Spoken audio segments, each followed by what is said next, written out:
मी एक सुंदर तरुणी होते. माझी फिगर तर हिरोईनपेक्षा कमी नव्हती. येणारे जाणारे सगळे लोक माझ्याकडेच बघायचे. माझं नवीनच लग्न झालं होतं. नववधूच्या वेशात तर मी अजूनच खुलून दिसत होते. पण हे सगळं बघण्यासाठी माझा नवरा माझ्याजवळ नव्हता, कारण तो दुसऱ्या शहरात नोकरीसाठी गेला होता. जाताना तो मला म्हणाला होता की मी 6 महिन्यानंतर तुला माझ्यासोबत घेऊन जाईल, पण तोपर्यंत तुला इथेच माझ्या आईवडिलांसोबत राहावं लागेल. मी त्याला म्हणाले, काही हरकत नाही, तुम्ही तिकडे आपली राहण्याची सगळी व्यवस्था करा आणि मग मला घेऊन जा. असेच दिवस जात होते. मला माझ्या नवऱ्याची खूप आठवण येत होती.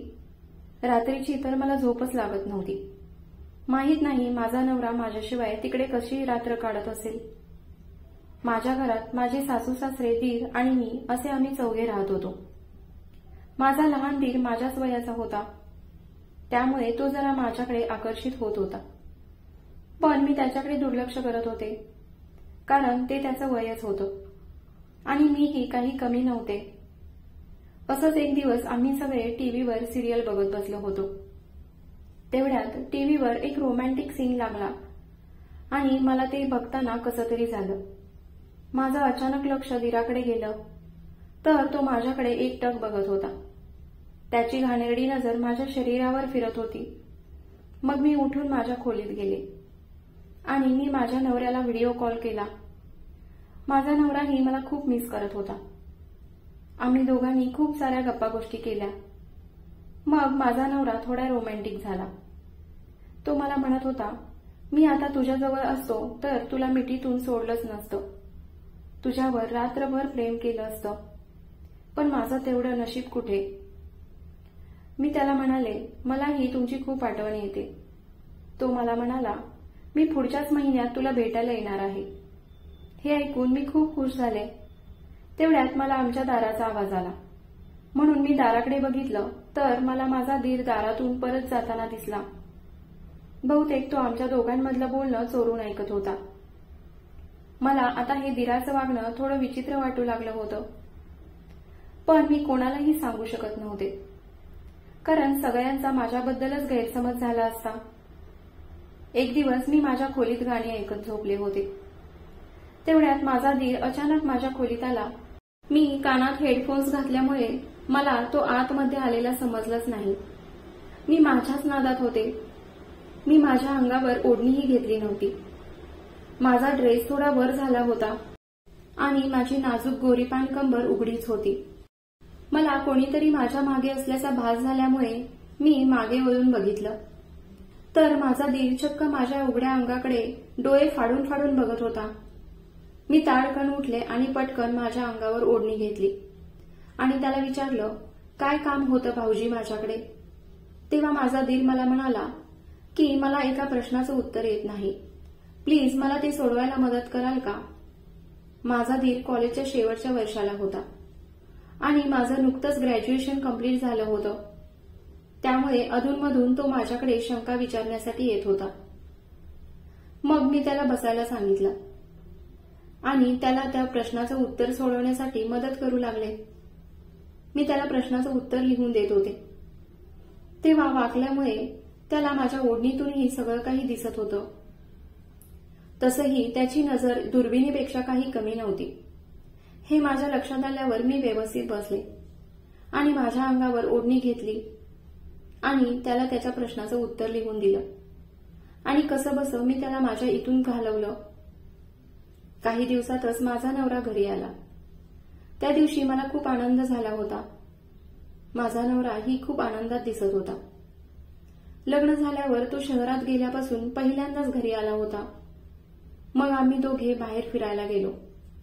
बाहेर खूप मजा मस्ती केली आणि संध्याकाळी जेवूनच घरी परतलो.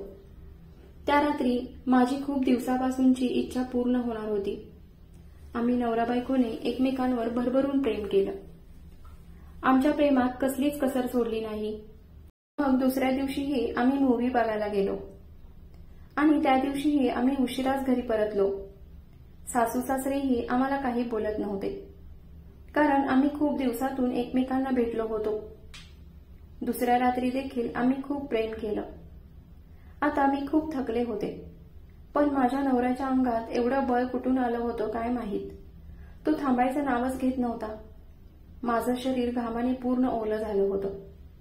नवऱ्याला कशाचंच भान नव्हतं. तेवढ्यात मला आमच्या खिडकीबाहेर कोणीतरी असल्याचा भास झाला. मग मी माझे विस्कटलेले केस नीट केले आणि चादरीने अंग झाकून खिडकीच्या बाहेर बघितलं, तर मला चक्क माझा दीर तिथून जाताना दिसला. पण ही गोष्ट मी माझ्या नवऱ्याला बोलू शकत नव्हते, कारण एकतर तो खूप दिवसांनी घरी आला होता आणि त्याला हे सगळं सांगणं बरोबर वाटत नव्हतं. मग 4 दिवसांनी माझा नवरा परत शहरात नोकरीसाठी गेला. आता मी परत एकदा एकटी पडले होते. मला शरीर सुखाची ओढ लागली होती. आता माझा नवरा परत कधी येईल हे मला माहीत नव्हतं. मला कळत नव्हतं की त्याच्याशिवाय मी आता एवढे दिवस कसे काय काढणार. एका सकाळी माझे सासू सासरे मंदिरात गेले होते आणि माझा दीर जिमला गेला होता. मी योगा करत होते. तेवढ्यात माझा दीर जिमवरून आला. मी माझ्या योगामध्ये मग्न झाले होते. तो माझ्याकडे एकटक बघत उभा राहिला होता, पण मला हे कळलंच नाही. मग योगा करता करता माझा तोल गेला आणि मी खाली पडू लागले. तेवढ्यात त्याने मला सावरलं. त्याचा एक हात माझ्या कमरेत होता आणि दुसरा हात मानेजवळ होता. मग त्याने मला अलगद सावरलं. आज पहिल्यांदा तो माझ्या एवढ्या जवळ आला होता. त्याचा श्वास वाढला होता आणि अंग थरथरत होतं, पण मला काय झालं होतं माहीत नाही. मला त्याचा तो स्पर्श हवाहवासा वाटत होता. मीही त्याच्याकडे एकटक बघू लागले. त्याचं हे जवळ येणं मला आवडलं होतं. हे माझ्या डोळ्यात त्याला स्पष्ट दिसत होतं. मग त्याने माझ्या नकळत मला त्याच्या मिठीत घेतलं आणि माझ्या पाठीवरून आणि कमरेवरून तो हात फिरवू लागला. मीही त्याला घट्ट मिठी मारली. मी त्याला कुठल्याही गोष्टीसाठी रोखू शकले नाही आणि स्वतःवर नियंत्रणही ठेवू शकले नाही. त्याने मला उचललं आणि माझ्या रूममध्ये घेऊन आला आणि माझ्या रूमचा दरवाजा आतून बंद केला. त्या दिवशी आम्ही दोघांनी सगळ्या मर्यादा ओलांडल्या होत्या. तो माझ्यावर त्याला हवं तसं शरीर सुख मिळवून घेत होता आणि मीही त्याचा आनंद घेत होते. आणि तेवढ्यात मला माझ्या नवऱ्याचा फोन आला आणि मी भानावर आले. मी माझ्या दिराला माझ्यापासून लांब केलं आणि माझ्या नवऱ्यासोबत बोलू लागले. त्याच्याशी बोलताना मी खूप घाबरले होते. मला घाम फुटला होता. माझा नवरा मला विचारू लागला, तुला एवढा का घाम फुटलाय? तेव्हा मी त्याला म्हणाले, माझा आत्ताच योगा करून झाला त्यामुळे असेल. तर माझा नवरा मला चेष्टेने म्हणाला, मग आपण कधी योगा करायचा? तेव्हा मी लाजले आणि फोन ठेवून दिला. दीर माझ्या खोलीतून कधीच निघून गेला होता. आता मला माझ्या वागण्यावर खूप पश्चाताप होत होता. मला समजत नव्हतं की मी माझ्या दीरासोबत कसे काय शारीरिक संबंध ठेवू शकते. मग मी ठरवलं की इथून पुढे ही चूक नंतर कधी करणार नाही आणि मी माझ्या नवऱ्याला लगेच फोन केला आणि त्याला म्हणाले, मला आता इथे एक क्षणही थांबायची इच्छा नाही. तुम्ही मला तुमच्यासोबत घेऊन चला, नाहीतर मी माझ्या माहेरी निघून जाते. मी एवढं गंभीरपणे बोलल्यावर माझ्या नवऱ्याने माझी गोष्ट मनावर घेतली आणि तो 4 दिवसातच मला घेण्यासाठी आला आणि मला त्याच्यासोबत घेऊन गेला. पण मला माझ्यात आणि दिरामध्ये जे काही झालं त्या गोष्टीचा खूप पश्चाताप होत होता. मी नंतर कधीच माझ्या दिराचं तोंड बघू शकले नाही आणि तोही माझ्यासमोर येऊ शकला नाही.